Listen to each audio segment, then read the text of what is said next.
ياسين والقرآن الحكيم إنك لمن المرسلين على صراط مستقيم تنزيل العزيز الرحيم لتنذر قوما ما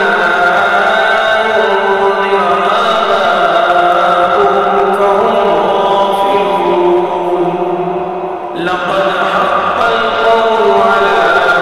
أكثرهم فهم لا يؤمنون إنا جعلنا في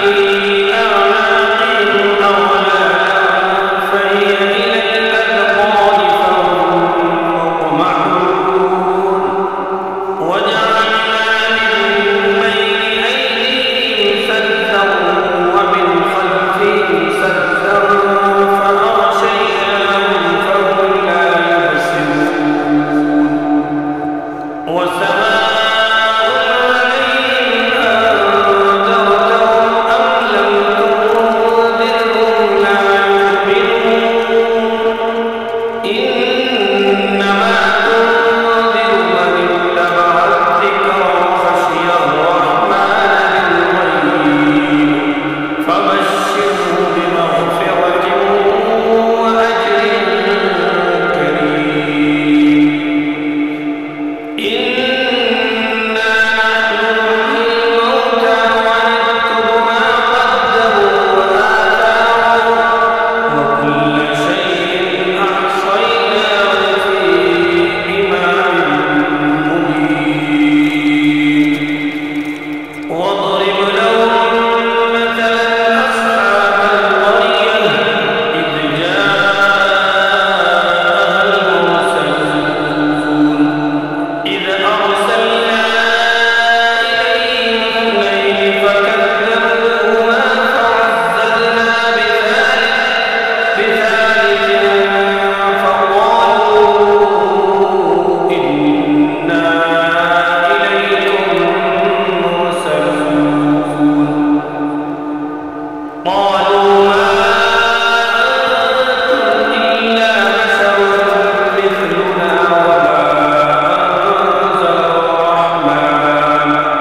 وما أنزل الرحمن من شيء إن أنتم إلا تكذبون قالوا ربنا يعلم إنا إليكم لمرسلون وما علينا إلا البلاغ المبين قالوا إنا تطيرنا بكم لئن لم تنتهوا لنرجمنكم وليمسنكم منا عذاب أليم قالوا طائركم معكم أئن ذكرتم بل أنتم قوم مسرفون وجاءوا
وأن اعبدوني هذا صراط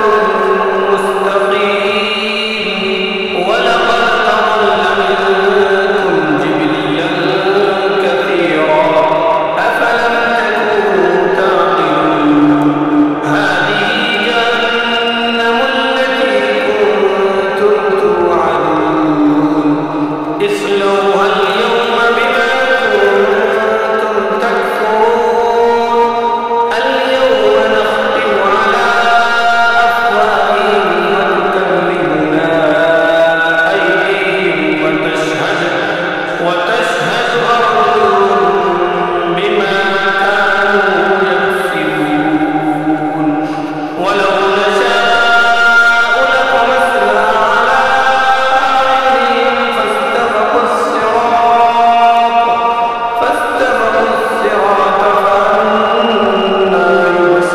يبصرون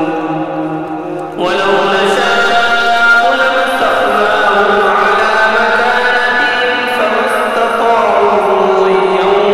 ولا يرجعون ومن نعمره ننكسه في الخلق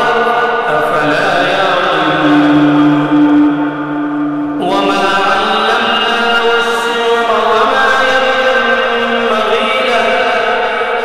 إن هو